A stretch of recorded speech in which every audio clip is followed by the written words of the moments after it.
क्या आपको मालूम है कि लक्ष्मी रूप माता सीता ने भी अपने जीवन काल में एक ऐसा घोर पाप किया था जिसकी सजा उन्हें उनके इस जीवन में मिली। ये जानने के बाद भी वह जो कर रही हैं वह सही नहीं है। फिर भी सीता माता ने एक पाप किया था जिसने उनको उनके पति से ही अलग कर दिया। क्या था वो पाप और किस श्राप के कारण सीता माता को पति वियोग से गुजरना पड़ा? एक कथा के अनुसार जब माता सीता अविवाहित थी तब एक दिन सीता अपनी सहेलियों के साथ बगीचे में घूम रही थी। वहां उन्हें एक तोता का जोड़ा दिखाई दिया जो बहुत ही खूबसूरत था। उनकी नजर तोता के जोड़े पर पड़ी। यह तोता आपस में कुछ बातें कर रहा था।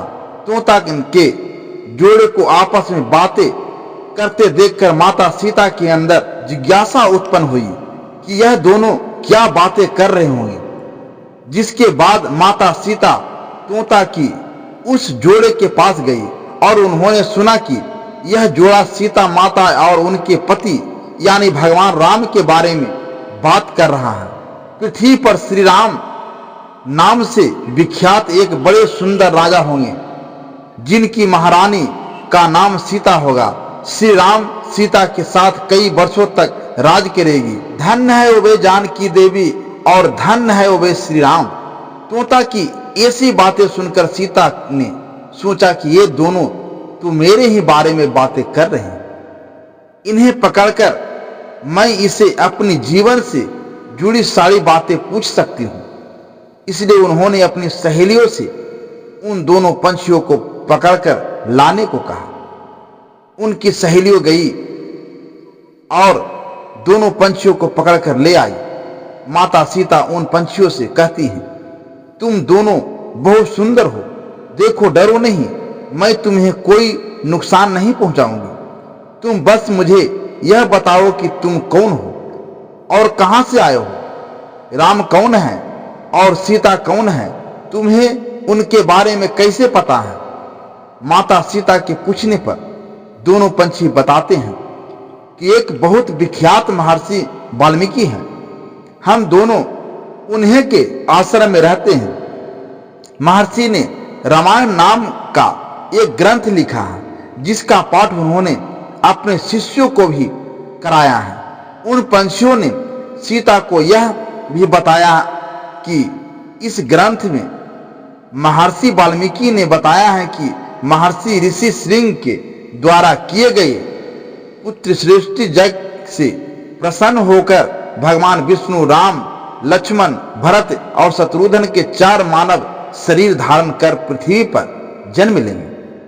बड़े होने पर श्री राम महर्षि विश्वामित्र और अपने छोटे भाई लक्ष्मण के साथ हाथ में धनुष लिए मिथिला जाएंगे और शिव जी के धनुष को तोड़कर सीता से विवाह करें। फिर उस पंछी के जोड़े ने कहा है, सुंदरी हमने तुम्हें सब कुछ बता दिया, अब हमें छोड़ दो, हम जाना चाहते हैं। पंछियों की बातें सुनकर माता सीता के मन में और भी बातें जानने की इच्छा हुई। उन्होंने उन दोनों से पूछा कि राम कहाँ होंगे, वे किसके पुत्र हैं, कैसे वह मिथिला आकर जानकी से विवाह करेंगे। तोता बोला कि श्री राम चंद्र का मुख कमल के समान सुंदर, नेत्र बड़े बड़े और खेल हुए नासिक, ऊंची पतली भुजाएं, घुटनों तक गला संत के समान होगा।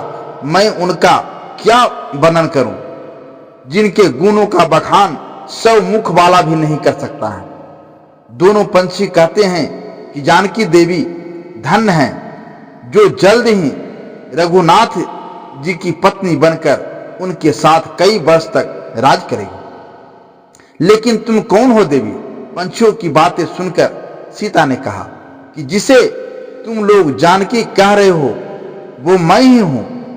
अब अपने भविष्य के बारे में इतना सब कुछ जानने के बाद माता सीता के मन में अपने भविष्य के बारे में और भी जानने की जिज्ञासा हुई। जिसके बाद माता सीता ने तोता के जोड़ी को बंदी बनाकर पिंजड़े में डलवा दिया। और माता सीता उन्हें कहती हैं कि मैं तुम दोनों को तभी छोड़ूंगा जब श्री राम यहाँ आकर मुझे विवाह करेंगे, तब तक तुम दोनों आराम से मेरे घर में रह सकते हो। हर दिन मैं तुम्हारे लिए स्वादिष्ट भोजन लाऊंगा। यह सुनकर मद तोता जानकी से कहती हैं कि हम वन के पंछी हैं, हमें घर में सुख नहीं मिलेगा। मैं गर्भवती हूँ, मुझे जाने दो, मैं अपने स्थान पर जाकर बच्चे पैदा करूंगी। आप चाहे तो उसके बाद फिर से यहाँ आ जाऊंगी। उसके कहने पर भी सीता जी ने उसे नहीं छोड़ा। तब उसके पति यानी तोता ने कहा, सीता मेरी पत्नी को छोड़ दो, वो गर्भवती है। जब यह बच्चों को जन्म दे देगी तब उसे लेकर मैं फिर तुम्हारे पास आ जाऊंगा।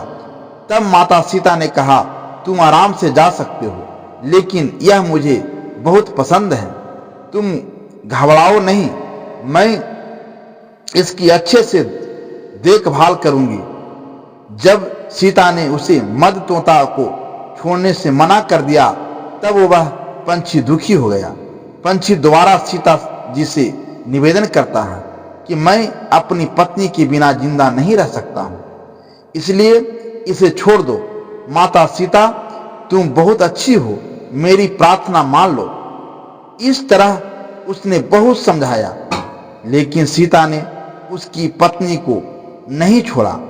तब मद पंछी ने क्रोध में सीता को श्राप दिया कि जिस प्रकार तू मुझे इस समय अपने पति से अलग कर रही है, वैसे ही तुम्हें भी स्वयं गर्भवती की अवस्था में श्री राम से अलग होना पड़ेगा। कुछ दिन बाद पति से बिछड़ने के दुख में मद पंछी के प्राण निकल गए। पत्नी की मौत हो जाने पर नर पंछी दुखी हो गया। फिर वो सीता जी से बोला कि मैं मनुष्य से भरी श्री राम की नगरी अयोध्या में जन्म लूंगा, मेरे ही कारण तुम्हें पति के वियोग का दुख उठाना पड़ेगा। यह कहकर वो वहां से उड़ जाता है। कुछ साल बाद उसका जन्म अयोध्या में धोबी के घर हुआ। उसी धोबी के कारण ही सीता जी का अपमान हुआ। उन्हें अपने पति श्री राम से अलग होना पड़ा। उसी तोता का श्राप ही सीता जी के पति श्री राम से बिछड़ने का कारण बना। इसलिए जब माता सीता गर्भवती थी तो उन्हें भी पति से दूर वन में रहना पड़ा था। आपने अक्सर लोगों को कहते सुना होगा कि हमें हमारे कर्मों का फल हमें यही मिलता है। इसी कहानी से यह बात सीधा भी हो जाती है कि कर्म के पास से कोई भी नहीं बच सकता। फिर चाहे वो भगवान राम हो या सीता, सभी को अपने कर्मों का फल भोगना पड़ता है। अगर आपको यह वीडियो पसंद आया हो तो वीडियो को लाइक शेयर अवश्य करें और इसी तरह की और जानकारी लेने के लिए हमारे चैनल पर नए हैं तो हमारे चैनल को सब्सक्राइब जरूर करें। धन्यवाद।